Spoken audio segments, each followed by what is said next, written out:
দুপুরে ভাতের সাথে যদি থাকে ডিমের ঝাল তাহলে আর কি লাগে বলুন তো। সত্যি বলতে যদি এইরকম ডিমের ঝাল থাকে তাহলে আমার তো আর কিছু লাগবে না। নিশ্চয়ই আমার মতো অনেকেই আছেন যারা ডিম পছন্দ করেন। আজকের রেসিপিটা তাদের জন্য।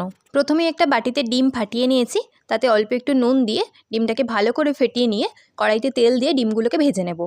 তো এখানে ডিমটা ভাজা হয়ে যাওয়ার পর ছোটো ছোটো করে চৌকো করে কেটে নিয়েছি। আপনারা চাইলে ডিমটা ভেজে গোটাও রাখতে পারেন, ডিমটা অমলেট করেও রাখতে পারেন আপনারা পুরোটা। আমি এখানে অমলেট করার পর কেটে নিয়েছি। তারপর ডিমগুলো তো ভাজা হয়ে যাওয়ার পর কড়াইতে আরও একটু তেল দেবো, তাতে পেঁয়াজ দিয়ে ভালো করে ভেজে নেব। তারপর দিয়ে দেবো কুচিয়ে রাখা টমেটো। তারপর টমেটোটা যতক্ষণ না পর্যন্ত গলে আসছে ততক্ষণ ভাজবো। তারপর আদা রসুনের পেস্ট আর কাঁচা লঙ্কা দিয়ে দেবো। তারপর তাতে দিয়ে দেবো লঙ্কা গুঁড়ো, হলুদ গুঁড়ো দিয়ে ভালো করে কষিয়ে নেব তেল ছেড়ে আসা পর্যন্ত। তারপর মশলা থেকে তেল ছেড়ে গেলে দিয়ে দেবো জল। তারপর জল ফুটে গেলে দিয়ে দেবো ভেজে রাখা ডিমগুলো। যখন দেখবো জলটা শুকনো হয়ে এসেছে, ডিমটাও একটু মাখা মাখা হয়ে গেছে, ওপর থেকে ধনেপাতা কুচি ছড়িয়ে এটাকে নামিয়ে নিয়ে সার্ভ করে দেবো। গরম গরম ভাতের সাথে দারুণ লাগে। কেমন লাগলো বানিয়ে জানাবেন কিন্তু অবশ্যই। আজকের মতো এখানেই শেষ করছি। টাটা।